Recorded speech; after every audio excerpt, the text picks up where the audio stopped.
গ্রাম বাংলার ফেলে আসা দিনগুলিকে থিম করে কালীপুজোয় তাক লাগাতে প্রস্তুত মানিকচকের যুব সংঘ ক্লাবের উদ্যোক্তারা। থিম করা হয়েছে গ্রাম বাংলার ফেলে আসা দিন। এবছর ৪৯তম বর্ষে পদার্পণ করল মানিকচক যুব সংঘ ক্লাবের কালীপুজো। জোর কদমে চলছে তারই প্রস্তুতি। তাদের এই আয়োজন মানুষের মন জয় করবে বলে এমনটাই আশা পুজো উদ্যোক্তাদের। মূলত মানিকচক যুব সংঘ ক্লাবের শ্যামা পুজোয় গ্রাম বাংলার ফেলে আসা দিনগুলিকে এবারের পুজো মণ্ডপে ফুটিয়ে তোলা হচ্ছে। গ্রাম বাংলার প্রাচীন ঐতিহ্যই ফুটিয়ে তুলতে জোর কদমে কাজ চালাচ্ছেন শিল্পীরা। এবছর পুজোর বাজেট প্রায় ৪.৫ লক্ষ টাকা। প্রতিমা তৈরি হচ্ছে ২৫ ফুট উচ্চতার। জোর কদমে চলছে প্রতিমা থেকে মণ্ডপ সজ্জার কাজ।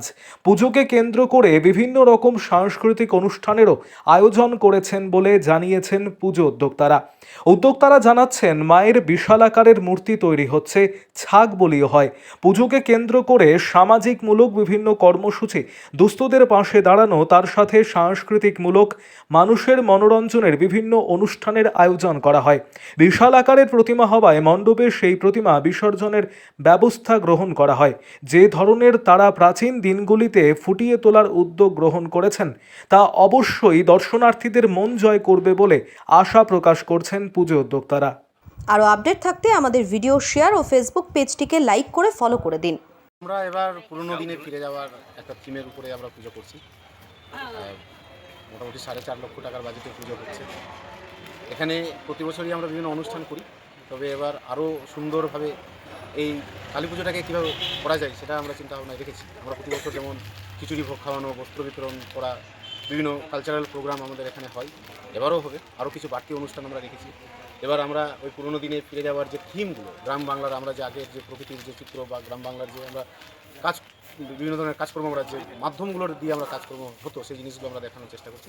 আশা করি মানুষ এখানে প্রতিমা বিসর্জন করতে এসে হতাশ হবেন না, বরঞ্চ আনন্দ পাবেন, কারণ এটা এমন একটা থিমে হচ্ছে যেটা মানুষের সেই পুরোনো দিনে আবার মনে হয় যেন ফিরে যাবে। এই ধরনের চিন্তা ভাবনা কেন পুরোনো দিনকে তুলে ধরা? কারণ আমরা এমন একটা অত্যাধুনিক যুগে আমরা চলে এসেছি, যেখানে মোবাইল, যেখানে অত্যাধুনিক কার্যকলাপ এমনভাবে ব্যতিব্যস্ত হয়ে গেছি, যেখানে আমাদের পুরোনো দিন যে কত সুন্দর ছিল সেই দিনটাকে মনে করানোর জন্য আমরা এইরকম চিন্তা ভাবনা করে করছি। অবশ্যই আমার মনে হয় কেবল মানিকচক ব্লক নয়, জেলা জুড়ে এখানে বিভিন্ন দর্শনার্থী যখনই এই খবরটা ছড়াবে এবং আমরা যা নিয়ে করছি এবং আমাদের যিনি প্যান্ডেলের কাজ যেনারা করছেন ওনারাও এত সুন্দরভাবে কাজ করছেন, আমার মনে হয় জেলা জুড়ে একটা প্রভাব পড়বে। আপনার নাম কি দায়িত্ব রয়েছে? গৌতম বসাক, আমি এই সঙ্গের সহসভাপতি। এবছর আমাদের কালী পুজো যুব সংঘের ৪৯ বছর পড়ল এবছর ২০৭৭ সালে এটি একটা আমাদের জমি নিয়ে একটা সংক্রান্ত ঝামেলা ছিল ক্লাবের। তৎকালীন ক্লাবের যারা সদস্য ছিল মা কালীকে প্রার্থনা করেছিল যদি আমরা সফলভাবে জমিটা পাই তাহলে আমরা পুজো দেবো, মা কালী। তবে থেকেই ৭৭ সাল থেকেই চলছে, এখনও চলছে। প্রতি বছর নতুন নতুন ভাবনা চিন্তা নিয়ে পুজো হয়। এবছর ২০২৫-এ আমাদের যে পুজো কমিটি এবং ক্লাব কমিটি মিলে যে সিদ্ধান্ত নিয়েছে ফেলে আসার দিনগুলি বলে একটা থিম আমরা নিয়েছি।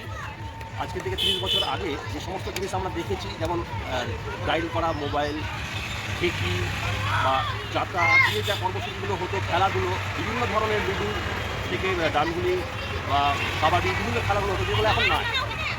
আর এগুলো সমস্ত কিছু খেয়ে গেছে অ্যান্ড্রয়েড সেট অর্থাৎ ইন্টারনেটের জন্য। তার উপরে বেশ করে এই থিমটা নেওয়া।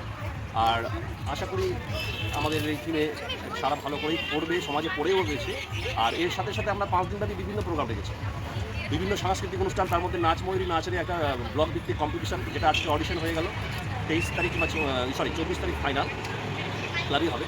তারপরে রয়েছে মহিলাদের মেম্বার্স এবং ব্লকের যে সমস্ত মহিলা যা উৎসাহী মহিলা আছে তাদের জন্য লুডু একাডেমি ছোট্ট গেম, বাচ্চাদের জন্য আর্ট কম্পিটিশান আছে এবং সর্বশেষে আমাদের বিভিন্ন সাংস্কৃতিক অনুষ্ঠান নিয়ে বড় একটা অনুষ্ঠান রয়েছে বিসর্জন দিন, সেগুলো নিয়ে আমাদের একটা সাজানো গোছানো অনুষ্ঠান। কতটা উচ্চতা প্রতিমার? প্রতিমা আমাদের হচ্ছে টোটাল হচ্ছে ২৫ ফিট, মানে হাইট মাথা অবধি। কীভাবে নিরঞ্জন হয় এত বড় প্রতিমা? আমাদের এখানে স্প্রে করেই নিরঞ্জন হয়, কারণ এত বড় কালীকে নিয়ে তো যাওয়া যাবে না, আমরা এখানে স্প্রে করেই করি। আপনারা এই যে আমাদের যে সমস্ত ছোটো ছোটো ঘরগুলো করা হয়েছে, প্রত্যেকটা ঘরে বিভিন্ন ধরনের মডেল থাকবে। ধরুন একটাতে ঢেকি থাকবে, কী করে ঢেকি ব্যবহার করতে বলো, তারপরে যে অখড়ি সামার যেটা বলে সেটা থাকবে। তারপরে সে সময় যে ডালিগুলো দিয়ে কী বলে ওটাকে, ধানের গোলা আর কি, যেখানে ধান রাখতো সেই গোলা এখন দেখা যায় না, সেই সমস্ত কিছু। তারপরে ধরুন যে বাচ্চাকে যে পড়ানো হতো বা আমরা যে পড়তাম সেই সময় যে লণ্ঠন প্রদীপের মধ্য দিয়ে, এখন তো বিদ্যুৎ চলে এসেছে, তো সেই সময়কার জিনিসটা আমরা ফুটিয়ে তুলবো এইগুলো রুমের মধ্যে দিয়ে। কি মনে করছেন মানুষকে কি আকর্ষণ করবে? অবশ্যই করবে, একটা নতুন ভিন্ন চিন্তাধারা এবং কাপড়ের প্যান্ডেল দেখতে দেখতে মানুষের একটা যে মাইন্ড সেট হয়েছে তার থেকে কিন্তু ভিন্ন মাত্রা দিলাম বলে একটা সুন্দর হবে বলে মনে করছে ক্লাব। কত টাকার বাজেট এবার? 4.5 লাখ টাকার বাজেট দিয়েছি আমরা এবার, আমাদের টোটাল মানে সমস্ত কিছু মিলে 4.5 লাখ টাকার বাজেট আছে আর কি। আর এই প্যান্ডেল যেনাদের দেওয়া হয়েছে সেটাকে নিউ উৎসব ডেকোরেটার গাজীপুর, ওনার উপরে ভরসা পেয়েছি, তো সত্যিকারের ভালো প্যান্ডেল। আপামর সমস্ত মানিকচকবাসীকে আমরা আমন্ত্রণ জানাচ্ছি এই প্যান্ডেল দেখবার জন্য। এই থিমের উপরে যে পুজো সেটা যেমন দেখে অবশ্যই। আপনার নাম কি দায়িত্ব রয়েছে? আমি যুব সমাজ ক্লাবের সম্পাদক।